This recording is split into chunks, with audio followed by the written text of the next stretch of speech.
What's the difference between top and bottom fermented beer? Imagine walking into a brewery and seeing two different types of yeast bubbling away in separate tanks. One yeast rises to the top, while the other settles at the bottom. This simple difference in yeast behavior actually shapes the entire style of the beer you end up drinking. Top fermentation uses yeast called Saccharomyces cerevisiae. This yeast prefers warmer temperatures, usually between 60 and 75 degrees Fahrenheit. When it ferments, it tends to float to the top of the fermentation vessel, which is why it is called top fermentation. The process is quicker, often taking just a few days to a couple of weeks.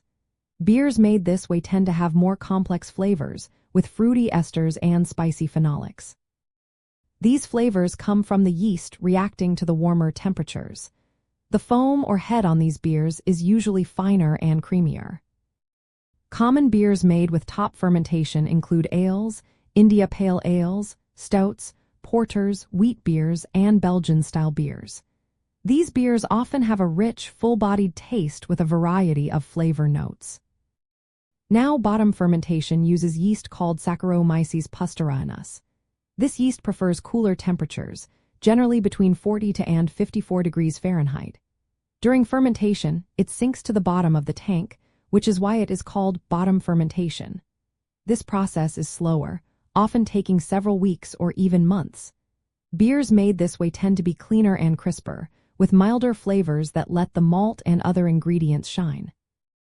The foam on these beers is usually more bubbly and persistent. Styles like Pilsners, Munich Helles, Dortmunder, and Bocks are all bottom-fermented beers. These beers are often lighter, with a smooth, refreshing taste and less fruity or spicy character than top-fermented beers. When it comes to dark and specialty beers like porters, understanding these fermentation differences helps explain their flavor. Porters are top-fermented ales, which is why they have that deep roasted malt flavor and complex profile. In contrast, lagers, which are bottom-fermented, tend to be cleaner and more straightforward in taste. So, the main difference boils down to the yeast type, fermentation temperature, and how the yeast behaves during brewing.